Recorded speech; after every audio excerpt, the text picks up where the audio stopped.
আপনি এখনই তাকাইলে দেখতে পারবেন প্রভাবশালী কারা রাজনীতিতে, তারাই করছে, তাদের সাথে আন্ডারস্ট্যান্ডিং করেই করছে। আপনাকে বাদ দিচ্ছে শুধুমাত্র আপনি ভোট কাটবেন বলে। এবং আপনি স্বতন্ত্র প্রার্থীরা যে বাদ দিচ্ছে, কিভাবে বাদ দিচ্ছে? আপনি 3 লক্ষ ভোটার 3000 লোকের স্বাক্ষর আনছেন, চট করে আপনাকে বলে দিল 2টা এনআইডি সঠিক না, আপনি কিভাবে ভেরিফাই করবেন? দেশে জামায়াত ইসলামে জানিয়েছে দেশে অবাধ, সুষ্ঠু ও নিরপেক্ষ নির্বাচনের পরিবেশ এখনও সৃষ্টি হয়নি।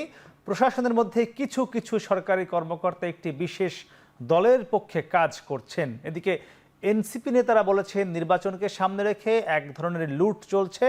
একপাক্ষিক আচরণ ঠিক না হলে বিএনপির সাথে বসে তাদের সব আসন দিয়ে দেয়া হোক, এমনই আজ মন্তব্য করেছে এনসিপি নেতারা। মূলত দেশের বিভিন্ন জেলায় রিটার্নিং কর্মকর্তার কার্যালয়ে মনোনয়নপত্র যাচাই বাছাইকে কেন্দ্র করে প্রশাসনের নিরপেক্ষতা নিয়ে প্রশ্ন তুলছে বেশ কয়েকটি রাজনৈতিক দল, যা নিয়ে এখন নির্বাচন কমিশনে আপিল পর্ব চলছে।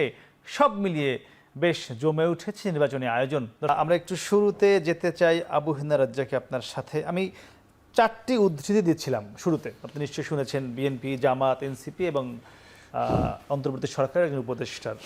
কি মনে হচ্ছে আসলে কোন দিকে আমরা নির্বাচনে ঠিক এই মুহূর্তে রয়েছি? আজ থেকে মনোনয়নপত্র যে বাতিল হয়েছে সেগুলোর আপিল শুরু হয়েছে।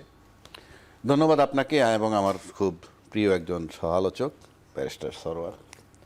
আপনি এবং আপনি দেখেন শুরু করছেন কিন্তু এইভাবে যে জাতীয় স্বার্থে আমরা সবাই একযোগে কাজ করব। এই বক্তব্যের বয়স হলো 55 বছর, মানে বাংলাদেশ জন্ম হওয়ার পরের থেকে এই ডায়লগ। আপনি আমাকে বলেন তো জাতীয় স্বার্থ মানে কি? প্রথম হলে দেশের জনগণের স্বার্থ দেখবেন, দলমত নির্বিশেষে সবার।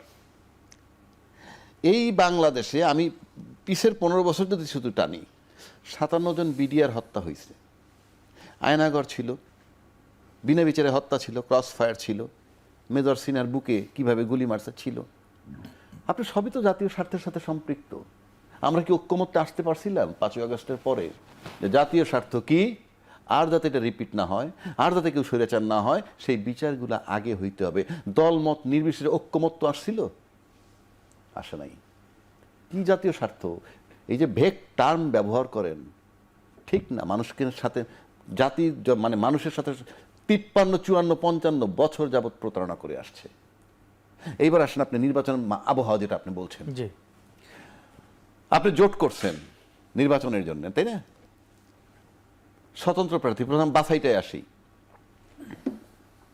উনি, আমি, আপনি 3 জন একটা দলের লোক। আমরা নমিনেশন পেপার জমা দিছি 3 জনে। কেননা আমাকে কাকে মনোনয়ন দেয় সেটা চূড়ান্ত হবে আরো পরে, কিন্তু এই মুহূর্তে আমি নমিনেশন দিলাম। দেওয়ার পর বুঝে ফেললাম যে আমাকে দিবে না। আমি স্বতন্ত্র প্রার্থী হইতে পারবো? কিভাবে হব? আমি যদি আগে প্রস্তুতি নেই তাহলে দলের নিয়ম ভঙ্গ হয়। আর যদি মুমূর্ষু ওই টাইমে যাই, সম্ভব না। কেন সম্ভব না? আপনি 1% ভোটারের স্বাক্ষর লাগবে, 1% ভোটারের এনআইডি জমা দিতে হবে, সম্প্রতি যুক্ত হয়েছে ভোটার নাম্বারটাও দিতে হবে। কোথায় পাবেন আপনি? কিভাবে পাবেন? আপনি কি এটা জানেন? 29 তারিখে আগের থেকে পিছনের 3-4 দিন, মানে 29 তারিখে আগের লাস্ট জন সার্ভার ডাউন ছিল। সার্ভার ডাউন মানে কি? আপনি পাচ্ছেন না। আপনি আমাকে বলেন যে এই যে সার্ভার ডাউনটা কি থাকা উচিত ছিল? উচিত ছিল না।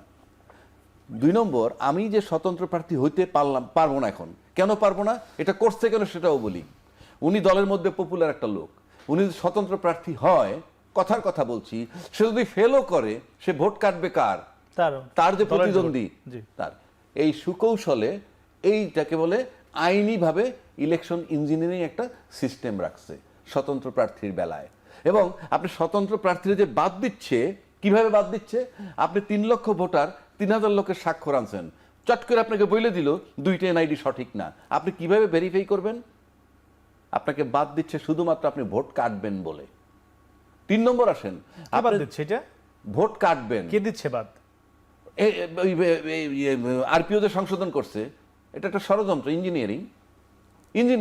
আপনি এখনই তাকাইলে দেখতে পারবেন প্রভাবশালী কারা রাজনীতিতে, তারাই করছে, তাদের সাথে আন্ডারস্ট্যান্ডিং করেই করছে। এইবার আসেন, ভোটটা গোপন ব্যাপার, ভোটটা তো আমার গোপন ব্যাপার। তা আমি যখন আমার এনআইডি জমা দিল, আমার পক্ষে স্বাক্ষর করলো 1000 বা 2000 বা 5000 লোকে, সব তো ওপেন হয়ে যাচ্ছে, বড় দল গিয়ে তার টুটি চেপে ধরবে। যারা যারা স্বাক্ষর দিল, ইয়েস। সুতরাং এটা কোনো সিস্টেম হতে পারে না, এটা কোনো গণতান্ত্রিক পদ্ধতি না। আপনি যখন আমার গোপনীয়তা নষ্ট করতেছেন in the name of RPO, এটা হতে পারে না, এটা সিস্টেম না। এটাকে আমি নির্বাচন করব, আমার অধিকার। ইফ আই এম পপুলার, আমি জিতবো অথবা আমি হারবো, ভেরি সিম্পল।